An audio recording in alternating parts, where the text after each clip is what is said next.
Je vous dis ici qu'il y a un agenda caché, il y a un anguille sous roche. Lequel? Pourquoi on laisse Mbosso? Parce qu'il y a une carte qui se dessine. Mais laquelle? C'est pas vous qui posez des questions. On estime que oui, Vital est tellement rigoureux. On estime que le plan là, si on le laisse, ça ne passera pas. Quel plan? Il faudrait que... Il y a un plan. Je vais être clair à sa place. Il y a un plan. Jean-Pierre Kayembe porte sur quoi? Il y a un plan et ils savent déjà les positions de Vital et ils se disent quelque part, si on laisse Vital, ce plan-là ne marchera pas. Changement de la Constitution. Jean-Pierre, vous allez me donner raison. Non, dites-nous. Jean-Pierre, vous allez me donner raison. Je vais l'aider. Je ne veux pas spéculer, mais on sait qu'on a besoin d'un Bénin oui à la tête de l'Assemblée. Quelqu'un qui n'a plus de combat à faire, ni le combat politique. Quelqu'un qui n'a plus d'ambition, comme Mbosso ferait l'affaire. Et voilà pourquoi. C'est papa qui n'a pas été utilisé par Kabila avec raison. Il lui a doté les postes de vice. Vous savez, en français, on dit, il y a un adage qui dit aucun vice n'est bon. Il a occupé le poste d'un vice-ministre de la Justice. Et aujourd'hui, il devient la plaque tournante du pouvoir de l'UDPS. C'est grave ça. Oui, ça dépend. Mais attends, même pour diriger les débats, Jean-Pierre, on a insisté. Comment Mbosso a dirigé les débats, ça nous scandalisait tous les jours qu'il y avait plénière. Même pour ça, Jean-Pierre, vous savez, Mbosso a dépensé combien, la République a sorti combien de sa caisse pour chasser Mabunda et mettre Mbosso. Il semble qu'il inspire il inspire plutôt confiance aux députés. Non. Beaucoup se reconnaissent en lui qu'en Veka. Non, il n'inspire pas confiance. C'est Mbosso, le Benawiwi, à qui on peut faire tout passer, même n'importe quoi. Mais si on va reprocher à Vital Kamerhe le fait d'être inaudible aux appels des députés, le fait de manquer du respect, mais Mbosso a eu à faire pire que ça.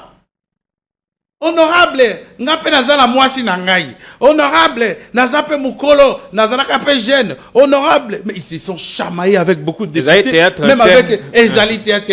Honorable. Non, c'est à la théâtre, c'est ce qu'il avait dit. Et surtout la prise de bec avec l'honorable Délice Sanga. Voilà, la chambre basse avait perdu son élégance.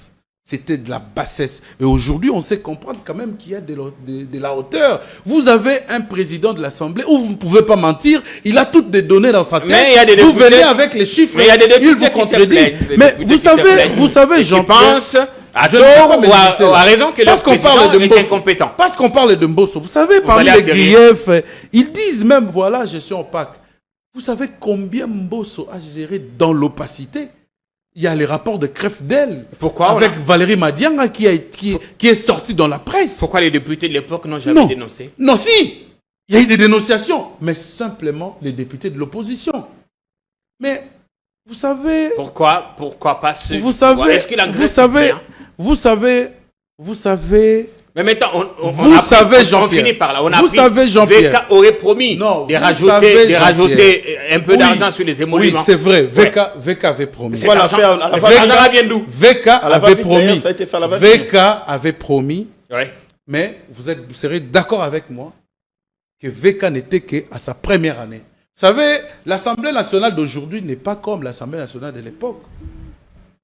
Où Vital n'avait pas de mains liées, était... ami à Joseph Kabila, son directeur de campagne. Il est toujours ami à Félix Tshisekedi. Ouais, voilà, son directeur de campagne aussi. Mais vous savez, ce n'était pas la même période. La parole a tourné. Ce n'était pas la même période. Autre temps, autre mère, oui, justement. Pendant cette période ici, le pays traverse une crise. Mais Vital dit, parce qu'il était au courant du fonctionnement de l'assiette du pays. Merci. L'assiette fiscale. Siméon. Comment moi... Nous sommes pendant une période de reddition des trains de vie des institutions. Vous me demandez d'aller mettre les deux mains dans la caisse de l'État. Il a écrit une lettre à Boji. Les documents se trouvent au niveau du ministère des Finances aujourd'hui. Pour solliciter. Mais il ne peut pas imposer. Parce que la reddition des trains de vie des institutions dépend de toutes les institutions. Mais quand les députés eux-mêmes ont remarqué, mais la reddition des trains de vie des institutions, là, c'est seulement à l'Assemblée nationale, pas dans d'autres institutions. Parce que le gouvernement est en dépassement budgétaire, le président de la République en dépassement budgétaire, le cours des tribunaux en dépassement budgétaire. Pourquoi pas nous? Donc c'était devenu comme... On comprend la raison. Oui, Merci. comme si l'Assemblée nationale s'est transformée en une victime. J'ai suivi même les conseillers en communication du conseiller spécial en matière de sécurité et Bérande.